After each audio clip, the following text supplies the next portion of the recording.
जय हिंद दोस्तों। कैसे हैं आप लोग। तो आज हम बात करने वाले हैं साल 2023 में आई एक थ्रिलर फिल्म खुफिया के बारे में। दोस्तों ये एक स्पाई फिल्म है जिसमें दिखाया गया है कि कैसे हमारे रॉ एजेंट्स काम करते हैं। फिल्म की स्टार्टिंग में हमें हीना नाम की एक एजेंट दिखाई जाती है जो कि बांग्लादेश के ब्रिगेडियर मिर्जा के घर आई होती है एक पार्टी में। वो मिर्जा के बहुत करीब आ गई थी और उसका प्लान था उसे जान से मारने का। जब मिर्जा उसे वहाँ पर देखता है तो वो बहुत ज़्यादा खुश हो जाता है क्योंकि वो उसका बहुत बड़ा दीवाना बन चुका था। जब मिर्ज़ा उससे बातें कर रहा होता है तो मिर्ज़ा को एक कॉल आता है और उसे पता चलता है कि हीना वहाँ पे उसको मारने के लिए आई है। वो हीना से उसका गिफ्ट लेता है जिसके अंदर एक परफ्यूम था और वो परफ्यूम ऐसा था कि उसे सूंघते ही उसकी मौत हो जाती।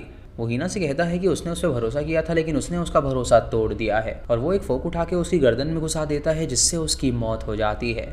जब ये खबर रॉ को पता चलती है तो वो सभी हैरान हो जाते हैं क्योंकि वो एजेंट जो उनकी मदद कर रही थी वो मारी गई थी। उसके बाद हमें केएम नाम की एजेंट दिखाई जाती है जो कि इस खबर से बहुत ज़्यादा गुस्से में आ जाती है और रॉ के ऑफिस में आके एक बंदे को बुरी तरह पीटती है।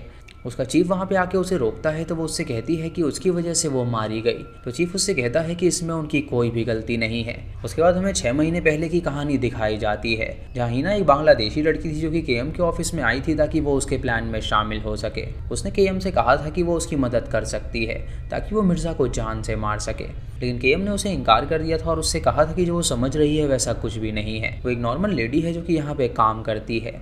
उसके बाद हीना रात को रास्ते से जब जा रही होती है तो केएम उसे मिलने आती है और वो उससे पूछती है कि आखिर वो रॉ की मदद क्यों करना चाहती है, क्योंकि मिर्जा को बहुत ज़्यादा हेट करती है और उसे अपने पिता के ट्रीटमेंट के लिए कुछ पैसे चाहिए, तभी वो उनकी मदद करना चाहती है। ये सुन के केएम उसकी बात मान लेती है और उसकी मदद लेने के लिए तैयार हो जाती है।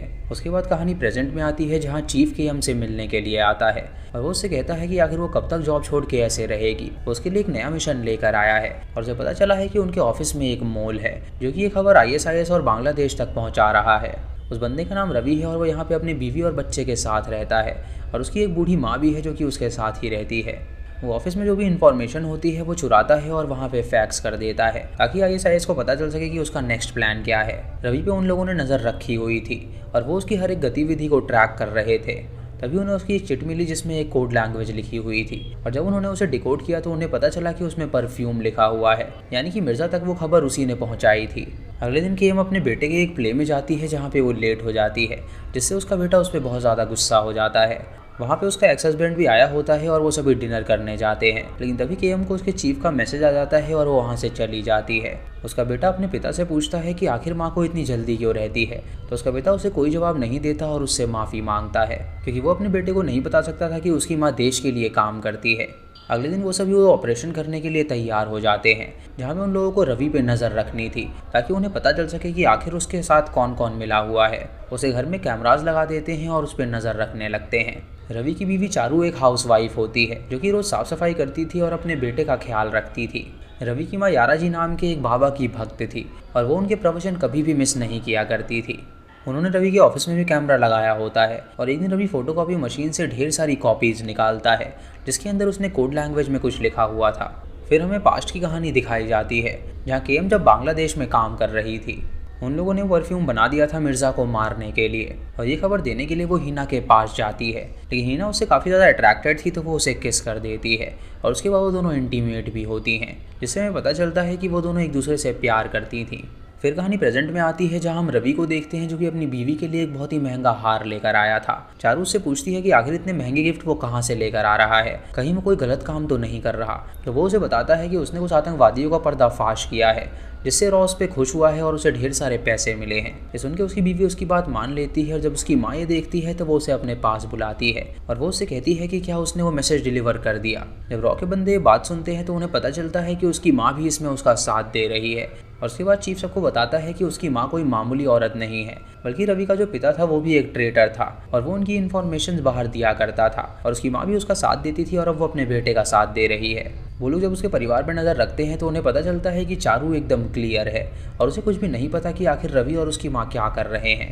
एक दिन रवि ढेर सारे पैसे लाता है और अपनी माँ के सामने उन्हें उड़ा देता है और उसकी माँ उन पैसों को देखकर बहुत ज़्यादा खुश हो जाती है। वो उससे पूछती है कि क्या वो मैसेज डिलीवर हो चुका है, तो वो उसे बताता है कि उसने बहुत ही सेफ्टी के साथ उसे डिलीवर कर दिया है। अब वो लोग फेल हो गए थे और उन्हें पता नहीं चल पाया था कि आखिर वो मैसेज डिलीवर कैसे करता है। इसीलिए चीफ होम मिनिस्टर के पास जाता है और उन्हें बताता है कि वो उन्हें एक और मौका दें ताकि वो उनका पर्दाफाश कर सकें। तभी वहाँ पे अमेरिकन एम्बेसी से एक लेडी आती है जो कि उन्हें मिठाई खिलाती है और उनसे कहती है कि अमेरिका और उनमें समझौता हो गया है न्यूक्लियर सप्लाई करने का और बहुत जल्द वो उन्हें न्यूक्लियर सप्लाई कर देंगे। चीफ अपने ऑफिस में जाके फिर से सारी रिकॉर्डिंग्स देखने लगता है जहाँ पे उसे पता चलता है कि रवि के घर में एक सीक्रेट दरवाज़ा भी है जिसके पीछे जाके शायद वो फाइल्स को भेजता होगा। वही बात अपनी टीम को बताता है और उनसे कहता है कि उसे उस कमरे में किसी भी हालत में कैमरास चाहिए। अगले दिन वो सभी इलेक्ट्रीशियन बन के उस कमरे में जाते हैं और वहाँ पे कैमरास फिट करने लगते हैं, लेकिन तभी अचानक चारू सीढ़ियों से नीचे गिर जाती है और उसके सर पे चोट लग जाती है। वो अपनी टीम से कहती है कि वो कैमरा लगाने के बाद तुरंत उसे हॉस्पिटल पहुंचाएं और वो सभी मिलकर उसे हॉस्पिटल पहुंचा देते हैं। जब चारू की आंखें खुलती हैं तो वो बिल्कुल सही सलामत थी और वो अपने सामने रवि को पाती है जो कि शुक्र मनाता है कि वो ठीक हो गई। घर जाके केम अपने बेटे से मिलती है जो कि उससे अभी भी नाराज़ था क्योंकि वो कभी भी उसके शो देखने नहीं आया करती थी। उसका बेटा उससे पूछता है कि आखिर ऐसी कौन सी जॉब है जो उसे इतनी ज़्यादा इम्पोर्टेंट है, तो वो उसे कोई भी बात नहीं बताती और उसका बेटा उस पर गुस्सा करने लगता है और वो अपने पिता से पूछता है कि आखिर उसने उसकी माँ को डाइवोर्स क्यों दिया था। उसका पिता उसे ये नहीं बता सकता था कि उसकी माँ एक लड़की से प्यार करती थी, इसीलिए वो चुप रहता है और केएम को लेकर वहाँ से चला जाता है। अगले दिन फिर से वो रवि पे स्पाई करने लगते हैं जहाँ पे उन्हें पता चलता है कि रवि जो डॉक्यूमेंट्स है वो अपनी कार की डिक्की में रखता है और उसे लेकर वो एक पीसीओ में जाता है जहाँ से वो उस मैसेज को डिलीवर करता है और उसके बाद वो उस मैसेज को एक जगह पे जाके छुपा देता है। तभी वहाँ पे वो अमेरिकन एम्बेसी की लेडी आती है जो कि उस मैसेज को उठाती है और उन्हें पता चलता है कि CIA भी उनसे मिली हुई है, यानी कि CIA ही है जो कि उनकी इन्फॉर्मेशन ISIS को दे रही थी। चीफ ये बात होम मिनिस्टर को बताने के लिए उनकी पार्टी में जाता है जहाँ पे होम मिनिस्टर उससे पूछता है कि आखिर उनका यहाँ पे आना क्यों हुआ। वो उनसे कहते हैं कि वो जो अमेरिकन है वो उन सब से मिली हुई है और उनके अंदर से भी एक बंदा है जिसने वो इन्फॉर्मेशन वहाँ पर दी थी और उन्हें शक है कि वो कोई और नहीं बल्कि वही है। होम मिनिस्टर उनसे कहता है कि उसे ये करना ही पड़ा वरना वो लोग न्यूक्लियर उन्हें सप्लाई नहीं करते, इसीलिए उसने मिशन ऑक्टोपस को फेल करवा दिया और उसने उस लड़की का नाम ले लिया जिससे मिर्जा ने उसे मार डाला।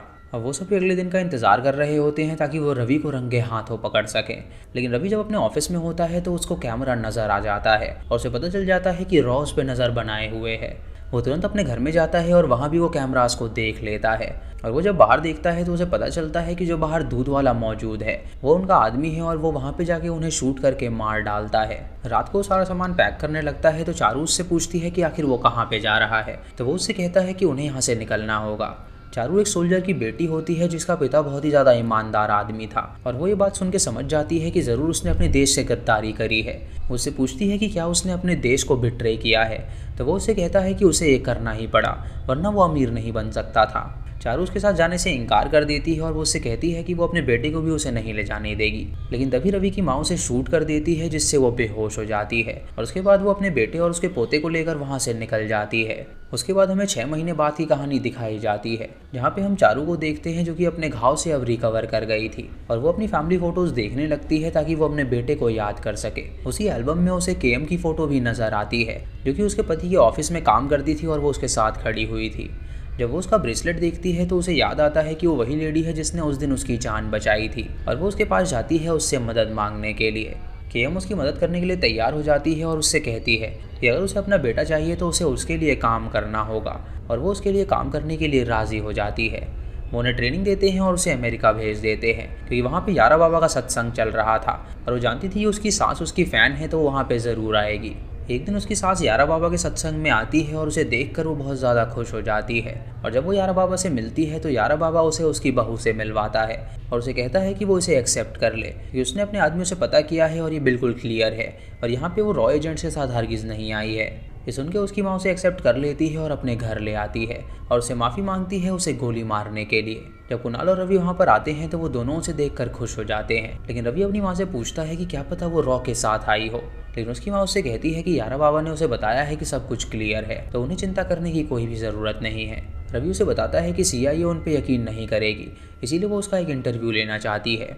अगले दिन वो उसे इंटरव्यू में ले जाता है जहाँ पे CIA उसका इंटरव्यू लेती है और वहाँ पे वो लाई डिटेक्टर टेस्ट पास कर लेती है क्योंकि रॉ ने उसे पहले से ही ट्रेन करके रखा था। CIA का जो एजेंट डेविड होता है वो उससे कहता है कि उन्हें अभी भी उसकी बीवी पे शक है, इसीलिए वो उस पर नज़र बनाए हुए हैं। रवि हर जगह कैमरास लगा देता है ताकि वो अपनी वाइफ पे नज़र रख सके और चारू उसे देख लेती है जिससे वो कोई भी हरकत नहीं करती। कुछ महीने बाद जब उसे यकीन हो जाता है कि उसकी बीवी बिल्कुल क्लियर है तो सारे कैमरास को हटा देता है। कैमरास हटने के बाद वो केएम को मैसेज करती है कि अब सारा रास्ता क्लियर है। एक दिन चारू रवि को नशे की दवाई मिला देती है और उसे सुला देती है और उसके बाद वो केएम को कॉल करती है और उससे कहती है कि आखिर कब तक वो ऐसे ही जीती रहेगी। केएम उससे कहती है कि एजेंट की जॉब ऐसी ही होती है। चारों साल बीत जाते हैं ऑपरेशन पूरा होने में। चारू उससे कहती है कि अगर वो एक माँ होती तो उसे समझ में आता कि वो अपने बेटे को कितना चाहती है। तो वो उससे कहती है कि उसका 19 साल का बेटा है, लेकिन उसने अपने पति से डाइवोर्स ले लिया था क्योंकि जब वो बांग्लादेश में काम कर रही थी तो उसे एक लड़की से प्यार हो गया था और वो लड़की ISIS की एजेंट निकली। इसीलिए उन लोगों ने उसे मिर्ज़ा वाले मिशन में भेज दिया ताकि वो साबित कर सके कि वो उनके लिए खतरा नहीं है। लेकिन जब वो उस मिशन में गई तो वो वहाँ पर मारी गई और उसे किसी और ने नहीं बल्कि रवि ने ही मरवाया था कि उसने ही वो इन्फॉर्मेशन मिर्ज़ा तक पहुँचाई थी। जब चारू ये सब बातें सुनती है तो उसे पता चलता है कि सच में ये बहुत ही ज़्यादा टफ जॉब है। तभी वहाँ पर रवि का दोस्त आता है जो कि उसे बात करते हुए सुन लेता है और वो उससे कहता है कि कल रवि को सारी बातें बता देगा। जब वो वहाँ से जा रहा होता है तो एक गाड़ी उसको ठोकर मार देती है और उस गाड़ी के अंदर से केएम निकलती है जो कि उससे कहती है कि उसे मरना ही होगा। कुछ दिनों बाद रवि जब डेविड से मिलने के लिए जाता है तो डेविड उसे बताता है कि वो सभी उसके घर पे मटन खाने के लिए आने वाले हैं और वहाँ पे मिर्ज़ा भी आ रहा है जहाँ पे वो खूब इंजॉय करेंगे। जब केएम को ये बात पता चलती है तो वो चीफ को बताती है और चीफ उससे कहता है कि वो वहाँ पे कुछ भी ना करे, लेकिन केएम अपना बदला लेना चाहती थी इसीलिए वो चीफ के ऑर्डर्स के विरुद्ध जाती है। जब रवि अपने घर पे पहुंचता है तो केएम वहाँ पे उसका इंतज़ार कर रही थी और वो उसे और उसकी माँ को कहती है कि अब उन्हें उसकी मदद करनी होगी। वो मिर्ज़ा को जान से मारना चाहती है और मटन में वो लोग जहर मिला देंगे और जब वो उसे खाएगा तो वो मारा जाएगा। वो दोनों उसकी मदद करने के लिए तैयार हो जाते हैं क्योंकि उसने उससे कहा था कि वो उसके सारे चार्जेस हटवा देगी और उसको हिंदुस्तान के प्रति पेट्रियोटिज्म साबित करने का मौका भी मिल जाएगा। वो सभी उसकी बात मान लेते हैं और शाम को डेविड और मिर्ज़ा वहाँ पर आते हैं और डेविड वहाँ पे अपनी बीवी के साथ भी आया था। वो सभी जब उन्हें मटन सर्व करते हैं तो मिर्ज़ा समझ जाता है कि ज़रूर कोई ना कोई गड़बड़ है क्योंकि उसके अलावा कोई भी वहाँ पे मटन नहीं खा रहा था।